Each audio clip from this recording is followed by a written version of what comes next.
আমি দিককে কালি এই বেড়ার ভাত খাই। অন্য বেডিলে কবে ট্যাংটা দেখাতে গেলে বললে ভাত খাইতো এমন বেড়ার ভাত।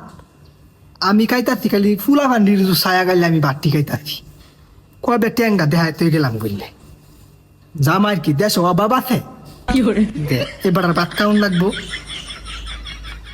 কুসুতে কুস্তা নাই, সারাদিন খালি গেউ গেউ গেউ গেউ গেউ করে শান্তি দেয় না, অশান্তির মাঝে পড়ে। মাঞ্চের বাড়ির বেটেনদের জামাই গে দেখো কত সুন্দর করে চলে, সারাদিনে কাম করে বললে সুন্দর করে একটু কথা কয়। আর আমরা দাঁড়াইলে ক্যাশ ক্যাশ ফেস ফেস করে। আল্লাহ দাও একটা জামাই দিছে, কোন মেল আইনে হারাইতে অশান্তির মেল, শান্তি পাই না একটু নেও কইলেও। রাই গে না ওর থেকে তোর কার বালে ধরে লাগছে এনো করকুরি অত সুফা বাবারি এর সুফায় ধরে কেমনে এমনি কথা কো।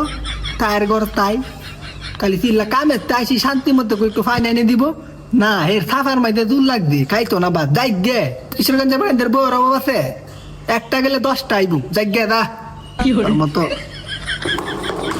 দরকার নাই, শান্তি নাই, কাম করি